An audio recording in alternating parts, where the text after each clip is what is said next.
Você já ouviu falar de Síndrome da Escolhida? Provavelmente não. Mas infelizmente existem grandes chances de que muitas das suas histórias românticas tenham sido presas nesse papel ingrato. Você achando que estava vivendo como protagonista de um amor de filme, que muitas vezes se torna um melodrama ou um filme de terror psicológico e não um filme romântico. Por isso, hoje eu queria trazer 5 sinais de que você está vivendo a Síndrome de Escolhida e 5 maneiras de sair dessa síndrome. Como você se sentiria se no auge da sua adolescência, o cara da sua vida e da vida da maioria das mulheres do mundo te escolhesse como a mulher da vida dele? Pense em quem você quiser. Pra mim seria o Jake Gyllenhaal ou o Príncipe Harry, porque eu amo sardas, essa coisa meio ruiva, barba por fazer, esses olhinhos pequenos, doces, que iam ser tipo portais silenciosos nas nossas noites, se olhando em praias desertas. Tô projetando. Tá, mas quem não projetaria?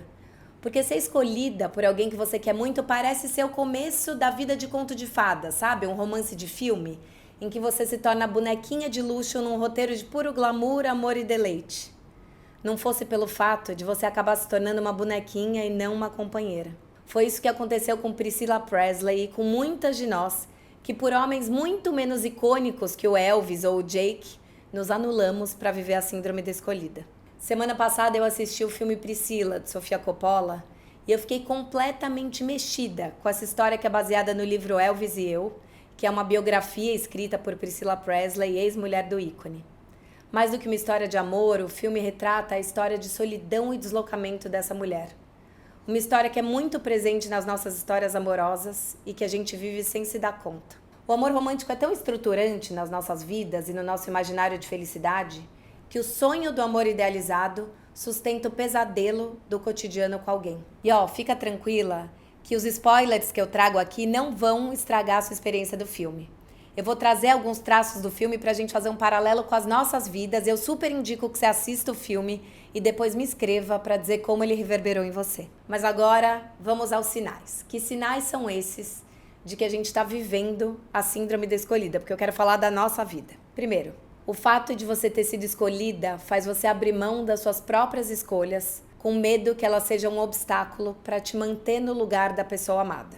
No filme, depois dela ser escolhida pelo Elvis com 14 anos, a Priscilla começa a se espremer e se adaptar para honrar esse grande prêmio de ter sido escolhida pelo ídolo e assim honrar o seu amor. Isso significa seguir à risca os pedidos e imposições do amado. O Elvis dita como ela deve se comportar, se vestir e ser. Ele fala que ela tem que pintar o cabelo de preto, usar mais maquiagem, se vestir em tons de azul.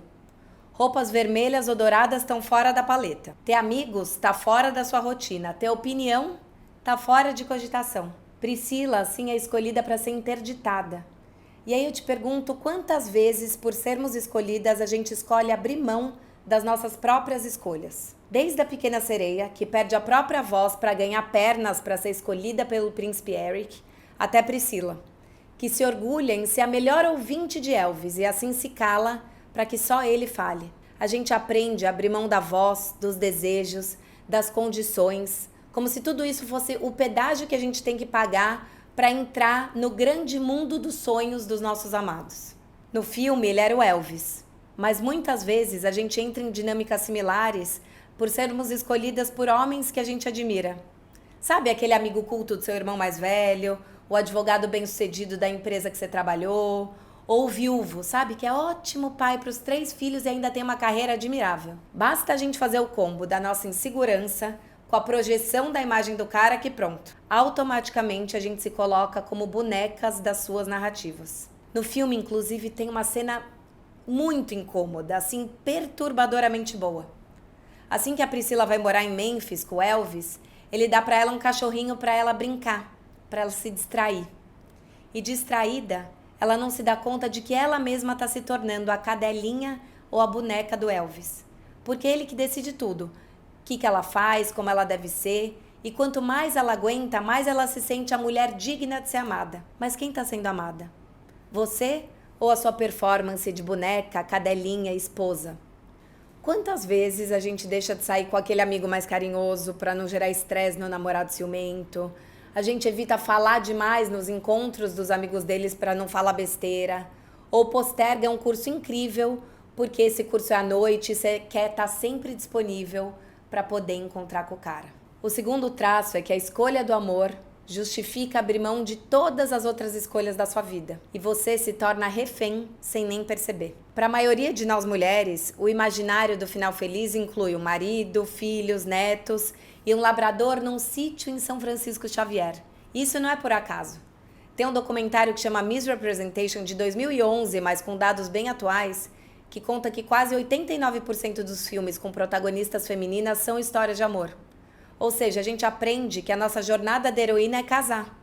E muitas de nós casamos com o casamento e namoramos com o namoro, como diz Valesca Zanello. E ainda se sente confortável, sabe? Porque o relacionamento, ele é um aval social, é uma validação, eu sou casada. E essa vida dentro do esperado, marido, casamento, acaba virando um troféu. Mesmo que da porta para dentro, a sua vida esteja longe de ser um mar de rosas. Numa entrevista com Piers Morgan, a própria Priscila, na vida real, falou que ela esperava o Elvis chegar em casa para a vida começar. A vida só começava quando ele chegava em casa, ela falava. E aí, em nome do amor, a gente esvazia a nossa própria vida e se afasta dos nossos amigos, dos hobbies, dos sonhos. E aí, lutar para que esse namoro ou esse casamento continuem, realmente parece ser a única saída, porque a gente só tem isso. Por amor ao cara, a gente abre mão do nosso amor próprio e a gente definha. Até quando? Essa é uma dinâmica tipicamente tóxica, mas quando a gente está apaixonada pelo outro e a gente está tão envaidecida por ter sido escolhida pelo cara que a gente ama, a gente não se dá conta de que a gente está entrando num modelo bem perigoso de dependência emocional, onde o outro é a nossa maior fonte de amor, de alegria e acaba também se tornando juiz do que é certo, do que é errado. Eu nem preciso dizer que as chances disso virar uma dinâmica altamente tóxica são enormes, né? Porque a gente começa a autorizar o outro a ficar incomodado com coisas que ele não gostou, com o nosso existir, com o nosso jeito de falar. E a gente vai pedindo desculpas por culpas que não são nossas, simplesmente para não pesar a relação. O terceiro traço de que você está vivendo a síndrome da escolhida é se ver presa num discurso e numa sensação assim de que ninguém entende o nosso amor e ninguém entende esse cara como eu. Sabe essa coisa meio nós dois numa cabana? E a crença de que o amor é renúncia e só eu entendo ele, tudo isso faz com que para respeitar o outro a gente se desrespeite. E esse entender é também super perigoso porque faz com que a gente justifique comportamentos injustificáveis, como violência emocional, falta de cuidado, traição. Quando a gente olha uma relação de outra mulher, isso fica incomodamente claro. Mas quando é a gente que está envolvida, que atire a primeira pedra quem nunca repetiu frases como a de Priscila, nessa entrevista que eu vi dela que tá no YouTube. Ela fala, não, ele não era um homem violento. Ele só era temperamental, sabe? Ele era enfático. Ele explodia, mas toda vez que ele explodia, ele tinha razões para isso. Foram gerações de mulheres enchendo a boca para dizer que amor é renúncia, amor é cuidado. E aí é muito comum a gente se identificar com esse papel da salvadora. Seja a Julia Roberts, numa Linda Mulher, até Carrie Bradshaw, que deveria ser um ícone da mulher independente dos anos 2000, mas que fizeram o quê nessas histórias? Domaram o coração do homem galinha, mulherengo, sacana. A gente acaba tomando pra gente esses sonhos e responsabilidades de mudar esse homem que não são nossas. A gente começa a achar que é nossa responsabilidade fazer o cara abrir mão de vício, deixar de ser violento. Quem nunca falou, não, mas se ele fosse pra terapia, as coisas iam mudar. E aí você segue insistindo numa relação que te machuca, achando que é uma grande prova de amor persistir, ser paciente, relevar os maus tratos, porque o amor com amor se transforma. A dura verdade é que ninguém transforma ninguém. As pessoas mudam quando e se elas querem. E ficar só vai te fazer se machucar. E isso leva a gente para o quarto ponto dessa síndrome, que é a gente fica tão seduzida pelo discurso do homem que você é diferente das outras, que a gente fica lá. Para quem vê o filme, aqui também é uma pequena coisa. O Elvis interdita a Priscila, mas quando ela vai se rebelar, ele fala, ué, eu te escolhi porque eu achei que você era diferente das outras. Mulher pra estar do meu lado tem que ser diferente. E aí a gente acha que ser diferente é ser especial. Só que ser diferente, o que esse cara tá falando? É ser obediente. É performar o papel que ele espera que você performe. Então, o amor oferecido pelo cara que a gente ama nada mais é do que um prêmio para sua obediência e pela sua performance para o personagem que ele mesmo criou. Então, mesmo que você atenda às expectativas do cara, e quanto mais você atende, mais você mina a possibilidade de você ser amada como você é. E por fim, a gente chega no último e mais perigoso ponto dessa síndrome, que é a gente perder o contato com os nossos desejos, porque a gente deseja mesmo ser desejada. Quando a gente vive essa síndrome da escolhida, a gente é traída pelo nosso próprio desejo. Porque você pergunta, o que você mais deseja? Eu desejo que ele me deseje. É isso. E aí você começa a temer, desejar qualquer coisa diferente. Discordar do cara e aí não ser aceita, ser expulsa dessa casa, desse amor, se separar. Como se você fosse ser jogada para fora de um paraíso que na verdade é um inferno para você. Se a gente está presa nessa masmorra dos desejos do cara, a nossa punição vai ser nunca ser efetivamente segura no amor. Porque o amor, que deveria ser um lugar de pertencimento, conforto e acolhimento, faz com que, por mais que a gente seja escolhida, a gente nunca se sinta pertencente. E eu vejo que a gente tem tanto medo de colocar os nossos desejos na mesa e ser repreendida ou abandonada, que muitas vezes a gente tem até dificuldade de responder. O que será que eu desejo? Eu tive um namorado abusivo que eu fiquei por muito tempo nessa síndrome, porque eu achava que ele era um ator profundo, descolado, inteligente. E eu lembro que durante algumas brigas ele falava pra mim, o que é inadmissível pra você? Porque ele estava sempre me tolindo. E eu tinha tanto medo de dizer o que era inadmissível pra mim, e isso fazer com que ele terminasse o namoro, que eu ia topando as coisas, sabe? Eu ia ultrapassando os meus limites em nome de um amor que me fez muito mal. Ainda bem que eu estudo as relações amorosas, que eu fui fazer formação em psicanálise, que eu mudei e que eu nunca mais vivi esse tipo de relação. Por isso eu quero te trazer agora 5 formas de você sair dessa dinâmica. Primeiro eu quero que você treine o escolher e o discordar. A Frida Kahlo dizia que onde não puderes amar, não te demores. Eu humildemente adapto a frase e sugiro: onde não puderes discordar ou incomodar, não te demores. Porque se a gente não trabalhar as nossas vontades, a nossa voz e as nossas diferenças, a gente sempre vai ser estranhas, a cota, as bonequinhas de luxo do homem, mas mendigas do amor do mesmo. Ser escolhida é uma delícia, mas para que o amor seja possível e feliz, a gente precisa se autorizar também a escolher. A escolher discordar, não caber perfeitamente na expectativa do outro e não violentar as próprias vontades em nome da vontade do cara. O segundo ponto é você entender e colocar claramente o que é inadmissível para você. Lembra da minha história com o ex-namorado ator? Pois é, depois daquele relacionamento, eu nunca mais deixei de ter clareza do que era inadmissível para mim. Quando a gente sabe os nossos limites e coloca isso pro outro com clareza e com coragem, a gente não está sendo intransigente, a gente está dando contorno para as relações. E aí você sai do papel de vítima e se coloca num papel de agente, de uma pessoa que também escolhe estar ou não estar com alguém que ultrapassa o seu inadmissível. E é muito importante entender que não tem certo e errado, não tem juízo moral. Se para você é inadmissível vocês morarem separadas, então não vai topar uma relação Salvador-São Paulo e tudo bem.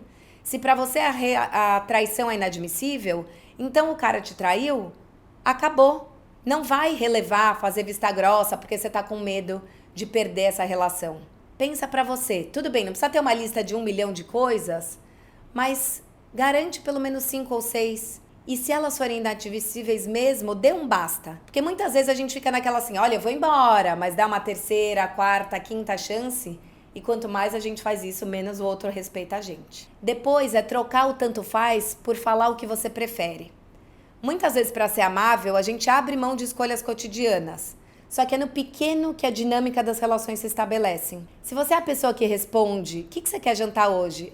Tanto faz, pode escolher. Que filme que você quer assistir no streaming? Pra mim tanto faz, pode escolher. Você quer ir pra praia no fim de semana ou quer ficar aqui porque vai ter o jantar daquelas suas amigas? Tanto faz, pode escolher. Chega de tanto faz. Tá na hora de você escolher. E pode ser que você tá me vendo e me ouvindo e falando, não, Carol, mas sério que tanto faz pra mim. Tudo bem. Mesmo assim, escolhe. Faz esse esforço de escolher. Decide. Decide algo que te dá um pouco mais de vontade, de alegria, de prazer. Para que uma relação seja saudável e inspiradora, a gente tem que também poder escolher e não só ser um eco dessas pessoas, uma sombra do nosso amado. E nesse escolher, é muito importante você saber que talvez a pessoa escolha outra coisa. E aí, tudo bem, você escolheu jantar com as suas amigas e ficar em São Paulo, e a pessoa escolheu ir para a praia porque ela queria surfar. Se separem, tá tudo certo. Esse é o próximo ponto. Troca a simbiose pela diversificação dos afetos e pelo tempo separado. É uma delícia viver essa coisinha de eu, você, nós dois, sozinhos numa cabana, mas isso sufoca a relação. Então escolhe sair com as suas amigas, ficar sozinha numa tarde de sábado, fazer o tal curso à noite e deixa que o outro tenha escolhas que não colocam você na vida dele como ponto central o tempo inteiro. Isso não é desrespeito ao amor. Isso, inclusive, é uma das formas de manter o amor vivo e saudável. Porque você e o seu amado ou amada se tornam duas pessoas autônomas, com histórias diferentes para trocar. E aí, quando vocês estiverem juntos, com outras fontes de afeto, outras pessoas, vocês podem falar das coisas que vocês aprenderam, que vocês viveram, vocês vão ter um repertório ampliado e você começa a entender que você fica na relação porque você quer e não porque ela é sua tábua de salvação. E aí, como último ponto, para de dar conta de tudo. Para. Sabe? A gente tem que ter coragem de falar: não, eu não vou ser responsável por fazer você parar de tomar remédio, por você ir para terapia, por ser a mulher diferente.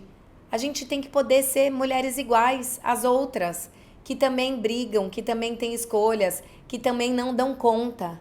Ah, não, mas não me custa nada. Tá bom, mas deixa o outro fazer. Deixa uns pratinhos caírem. Você vai perceber que a pessoa também vai te escolher ou vai seguir te escolhendo, ainda que você não escolha ela o tempo inteiro, e ela vai ter mais respeito por você, porque você está escolhendo ela sem se renunciar. Que a gente possa viver amores onde a gente seja menos bonequinhas de luxo e espere menos por astros e príncipes, e que esses caras entendam que um casamento e um relacionamento legal é onde todo mundo desce desse palco e a gente se ama sendo humanamente imperfeito, sendo humano, demasiadamente humano, como diz Nietzsche.